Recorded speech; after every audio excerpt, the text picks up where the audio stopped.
성벽 봉헌을 앞두고 있는 12장 현 시점에서 마지막 내용은 제사장들과 레위 사람들의 족보입니다.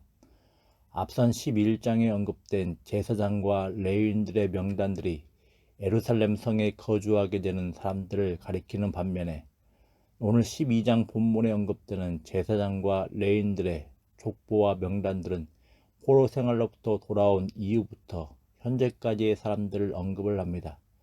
즉 오늘 본문에서 언급되는 제사장과 레위 사람들은 현재의 시점 가운데 있는 자들만을 언급하고 있는 게 아니라 1차 귀환 때부터 성전을 건축했던 세대로까지 거슬러 올라간다라는 겁니다.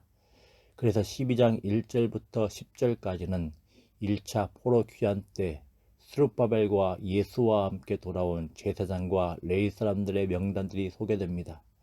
이어서 12절부터 21절까지는 1절부터 7절에 언급된 예수와 함께 돌아온 제사장들의 후손 족장이 언급되고 있습니다.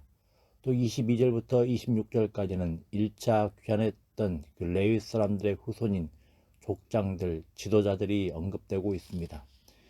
그럼 왜 성벽 봉헌을 앞둔 이 현 시점에 1차 귀환 때의 제사장 그리고 레위 사람들의 명단과 족보를 현재의 제사장, 레위 사람들과 함께 묶고 연결하고 있겠습니까?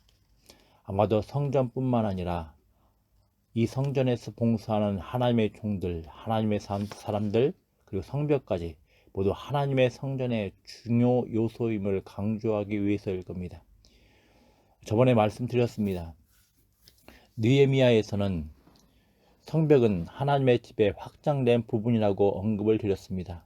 그런데 11장부터 12장에 성벽 봉헌을 앞둔 현 시점까지 계속해서 예루살렘 성에 거주하는 자들, 또 성전 건축에 참여했던 제사장과 레위 사람들의 명단들, 현재의 제사장과 레위 사람들의 명단 등을 계속해서 언급을 하고 있습니다. 즉 하나님의 백성 공동체를 강조하고 있는 것입니다. 더 단순화시키면 하나님의 사람들을 강조하고 있는 겁니다. 이처럼 하나님의 집 성전에 있어서 중요한 요소는 바로 사람입니다. 특히 1차 귀환 때부터 현재까지 제사장과 레위 사람들은 하나님의 집 성전에서 주어진 직무와 사역 등을 계속해서 수행해 왔습니다. 이런 점들을 고려했을 때 단순하지만 중요한 교훈을 배웁니다. 결국 하나님의 임재가 있는 하나님의 집 성전도 중요하지만 이 하나님을 섬기고 하나님과 교제하는 사람들이 성전에 있어서 핵심적인 부분임을 배우게 됩니다. 그래서 신약에서는 물리적인 성전을 더 이상 언급하지 않고 참 성전된 예수를 말하고 동시에 참 성전된 이 예수님과 연합된 교회를 성전이라고 하는 겁니다. 따라서 교회의 관심이 어디에 집중해야 되겠습니까? 하나님의 공동체에 관심이 있어야 한다라는 겁니다. 누구에게 관심을 두고 누구를 중요시 여겨야 하게 되겠습니까? 하나님의 공동체를 이룬 사람들, 그리고 영혼들의 관심을 두고 이 영혼들을 중히 여겨야 되겠습니다. 이럴 때 구약의 예대로 말하면 하나님의 집 성전이 바람직하게 세워져 가며 건강하게 세워져 가는 겁니다. 성전의 한 부분이 되는 자들로서 과연 우리의 마음과 생각이 어디를 향하고 있는지 돌아보길 바랍니다. 바라기는 거룩한 하나님의 공동체를 귀히 여기고 이 공동체를 위하여 헌신하는 은혜가 있기를 기도합니다.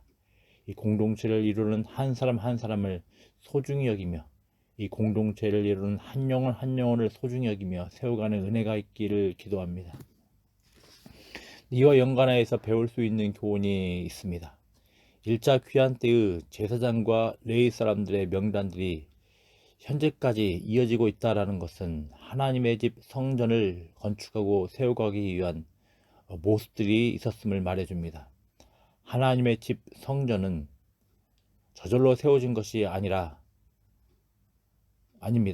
물론 하나님의 은혜와 보호 가운데 하나님의 집 성전이 세워지고 이제 성벽 봉헌을 앞두고 있지만 동시에 포로 생활로부터 돌아온 제사장과 레위인들의 신실한 헌신들이 있었음을 우리가 알 수가 있는 겁니다. 물론 1차 귀환 1차 교환 때부터 현재까지의 제사장과 레인들의 모습들 가운데 연약한 부분들, 부족한 부분들이 분명히 있었을 겁니다. 하지만 그럼에도 불구하고 제사장과 레인들의 신실한 헌신의 모습들도 있었음을 우리는 배울 수가 있는 것입니다. 이처럼 교회를 이루고 있는 구성원들의 계속된 헌신과 봉사에 의해서 세워지는 겁니다. 혹여 교회를 세워간다고 말하면서 또 하나님의 은혜를 말하면서 우리의 책임을 소홀히 여기고 있지는 않는지 돌아봐야 되겠습니다.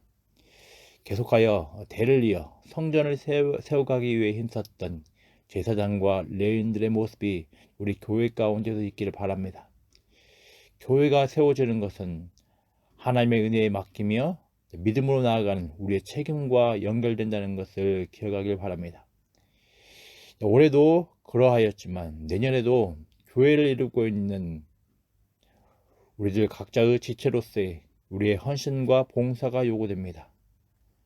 믿음으로 교회를 세워가기 위한 우리들의 책임이 요구된다라는 겁니다.